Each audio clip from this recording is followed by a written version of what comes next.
Hello everyone, Ruby Ravel here, warrior empress of interstellar space, Semiramis of the stars, here to sermonize to you once again, bringing information direct from the astral realms. What? Self-aggrandizing and self-mythologizing? There must be a fire transit on the horizon, and there is.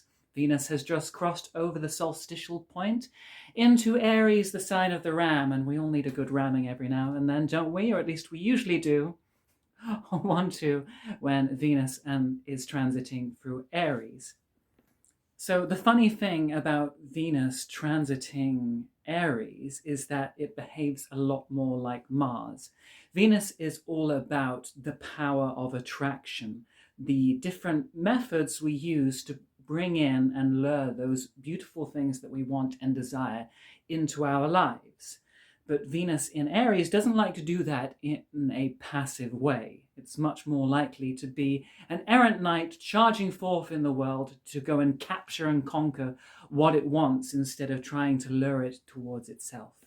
But what exactly is it that Venus in Aries values on a baseline level?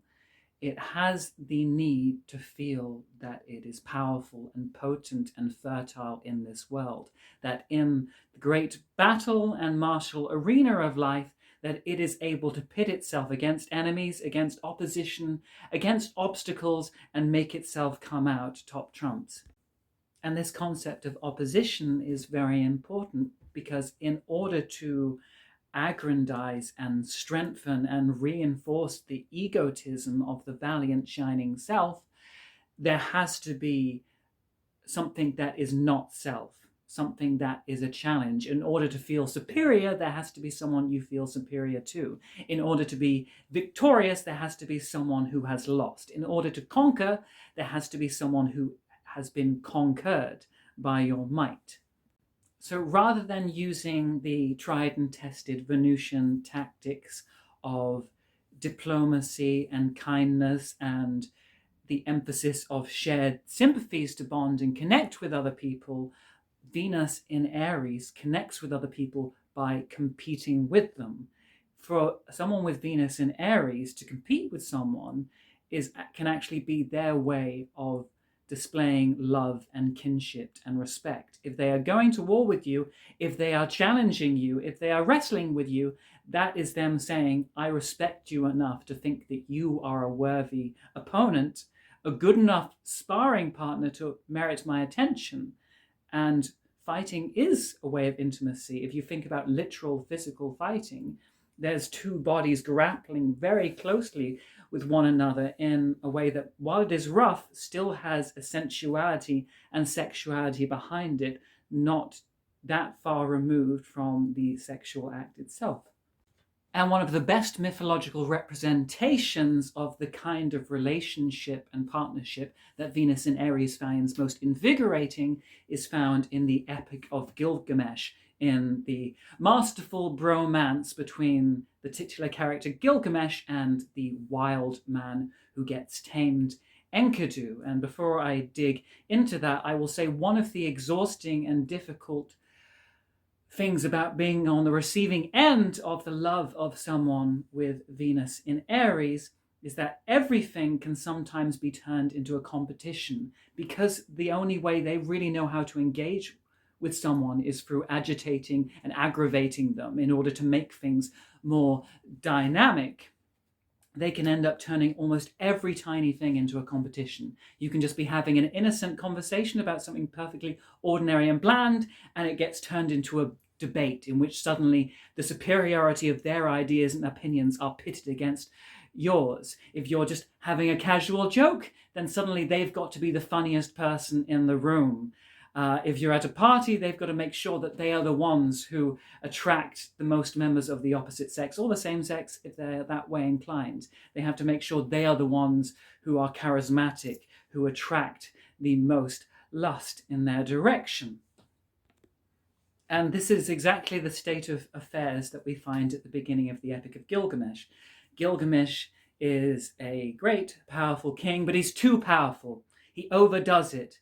He is too pushy, he's too oppressive, he's too aggressive, he's too everything. He goes around sleeping with other people's wives because he can. It's a right he has, and which he abuses to its fullest extent in the Casanova Syndrome we often find with Venus in Aries.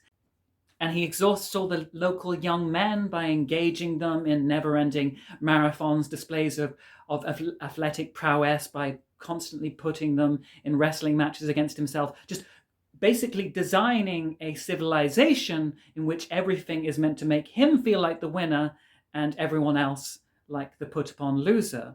And eventually the people of this town find this too much and decide they must find some kind of cunning and clever way of taming this ruler, of subduing these energies so they are brought down to a manageable level where they can be creative instead of tyrannical and destructive. And they discover that out in the wilderness there is this wild man, Enkodu, whose strength is almost parallel to Gilgamesh's, so much so that they could basically be brothers. And through this gradual process of taming him by exposing him to a sacred prophetess who sleeps with him and introduces him to the boons of civilization, they prepare for him to have this epic battle with Gilgamesh.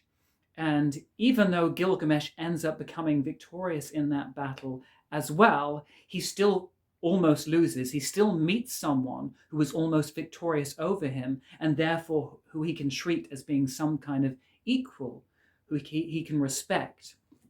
And this can say a lot about the power dynamics that sometimes come into play with Venus in Aries people.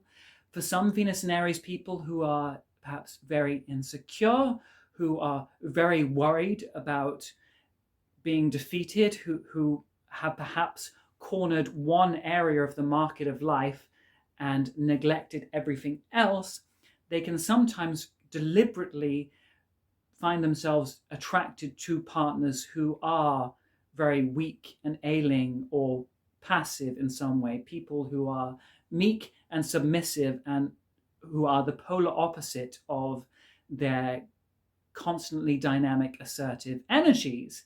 And the beauty for them about having a partner like this is that they will always be the victorious because they have chosen someone that they believe to be below them in some way. But then eventually they will also get bored of this because that partner isn't challenging them. That person feels inferior, and therefore, while that reinforces the sense of superiority and specialness they crave so much, because they can't respect that partner, they can't truly enjoy their company either, because the outcome of every game is basically rigged by that very dynamic. What someone with Venus in Aries needs is someone who is truly their equal, someone who they can regularly engage with in some kind of fracas where maybe sometimes they'll win, maybe sometimes they'll lose, and this serves a dual focus. When they win, it makes them feel special and good, but if they lose to this person who they perceive to be their equal, then rather than being this horrible, towering collapse of this very fragile ego, it's something that impels them to improve themselves. Rather than resting on their laurels, it makes them want to become better, to become stronger, to improve themselves in whichever field they have chosen to distinguish themselves. And I would like to qualify what I said there in terms of inferring that perhaps Venus in Aries or any Aries placements in general might have a fragile ego. All signs and all placements are capable of their own version of egoistic fragility. Having an individual self is a scary thing and something we need to reinforce in order to feel potent and capable in that self. It's just that every self finds a different structure that it uses to protect itself and to feel powerful and capable in the world.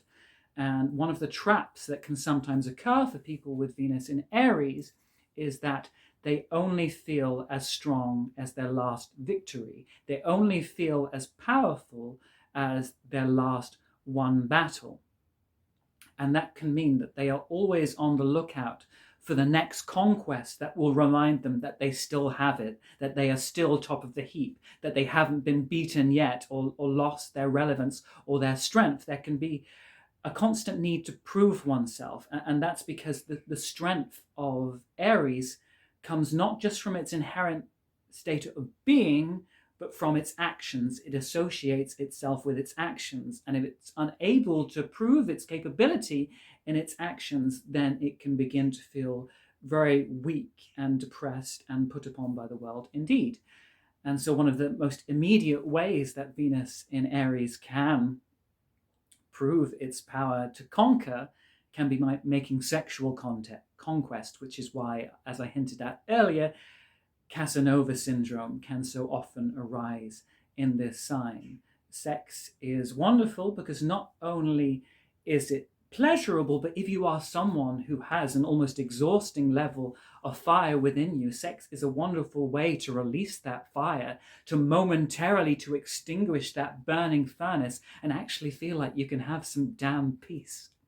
You know, I'm almost every day wake up very grateful that I don't have more fire in my chart than I do, because I'm a Venusian person and I like my rest and I like my leisure and I like to do things at my own pace without feeling that heart-pounding, adrenalinized urgency within me. But when someone does have that urgency, it's nice to have a realm where they can let it out. But with this Casanova Syndrome, part of the joy is not just in the sex and the orgasmic release. Sometimes that is almost irrelevant. It's almost a detail. It's just the trophy you get at the end. Part of the joy is in the hunt, in being the predator, in being the lion who's going out and seeking the kill, in refining your ability as a sexual hunter so that you can reliably get the results you want, so that there is a certain satisfaction and safety in knowing that wherever you are, whatever situation you're finding yourselves in, you can charm whoever you want into going to bed with you. And because this behavior is so compulsive and focused on acquisition rather than actual enjoyment, the person on the receiving end of these obsessive Venus and Aries energies is kind of irrelevant. I've known lots of Venus and Aries people where if I ask them what it is that they find physically attractive, they can't necessarily reduce it to me. They find almost everyone attractive, some of them. It's not necessarily reducible to a single aesthetic level, just the excitement, the frisson of finding the way you can coax anyone into the bedroom. It is itself a source of enjoyment. Therefore, variety is the outcome. I've known some Venus and Aries people who will even happily sleep with those they're not particularly attracted to at all, because it's still reinforcing the sexual bravura that they associate their egos with. I generally feel that Venus in Aries placements will get the most out of living under this sign if, rather than constantly trying to achieve dominance and superiority and control in the world out there, they instead turn those energies inwards to controlling and taming themselves, much like happens with Enkodu in the story that I just relayed.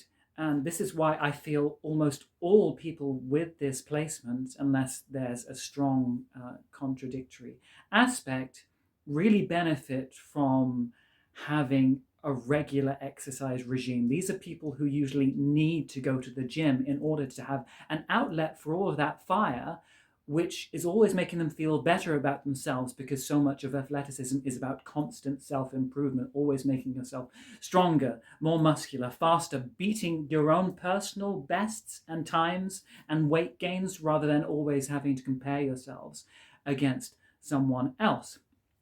And as a consequence, if we also think about Venus in Mars representing what we find enjoyable in artistry and creativity, because it reflects our own energies back to ourselves. Usually Venus in Aries loves music that is very energetic, very driven. I find a lot of people with this placement especially enjoy metal music or any music that is very, shall we say, prestissimo, very fast, full of the vigor that they feel they embody. People are attracted to the music that mirrors their own inner tempos and rhythms. I would also say one of the most lovable things about this placement is that Venus in Aries has a tremendous sense of humor. Its sense of humor is often very childish, very impish. If they love you, then they will want to insult you and tear you apart verbally as a way of showing that they understand you enough to be able to belittle you in that way. Their sense of humor is usually very scatological and very sexual and visceral, but can, also be more sophisticated if someone starts pushing things in that direction. Because if someone's challenging them to be a bit more witty and genteel in their humor, they will feel the need to match it so that they can carry on in that great competition of humor. But I will say that sometimes in some contexts, even that display of humor itself can become frustrating if it's being used too much as a crutch of egoistically reinforcing themselves. I find one trait people with Venus in Aries often have is that if someone is with them and trying to express something very seriously, they will often keep interrupting and making jokey comments about what they are trying to express. There can sometimes be this great fear of seriousness and earnestness, because seriousness and earnestness belong too much to the world of Earth, whereas Aries exists in that first emergence of flame, which is playful. It doesn't want to be brought down with these weighty, cumbersome, serious energies. It wants to keep things moving. And its way of interrupting someone or making jokes when they're trying to pull things in this too serious level can be their way of fighting against what it feels as being some kind of stagnation, some kind of lowering of the high spirits that it feels duty-bound to perpetuate. I feel that Venus in Aries also equates this level of seriousness with some kind of death. In this case, I feel like it's the death of childhood. Being the first sign of the zodiac, it is there to maintain those youthful, vital, vigorous energies that are intuitive and instinctive and impulsive and which are racing along with the full adrenaline rush of existence. Whereas if someone's being too serious and too weighty in their thinking, it's too reflective, it's too inner, it's pulling someone away from the flow of life that they are wanting to unfurl themselves in. And this is one quality that can annoy me sometimes in my Aryan brethren who I love so much. Please don't take any of this to heart. I'm sure you'll rip me to shreds either way. As well you should. Is that if they can't understand or comprehend something immediately because they live in that constant present where only what matters is the gratification and the exaggeration of the now, they can accuse it of being pretentious. If they can't immediately make sense of something, if it doesn't vibrate with them on a visceral level, then it must be a bunch of convoluted nonsense. Why can't you just say things simply and directly instead of making everything so damn complex? Well, guess what? Some of the rest of us in the zodiac love complexity and will die without it just as much as Aries will die if it doesn't feel potent and strong. So we all have our own different needs and driving factors. Anyway, I hope you've enjoyed this video. I want to apologize again to any people with strong Aryan placements. In this video, I have very few Aryan placements. I would say it's one of the signs that I understand the least on a deep bodily spiritual level. I always find transits through it very difficult to contain because the energies feel so foreign to my more 7th house oriented energies, where I have my biggest stellium.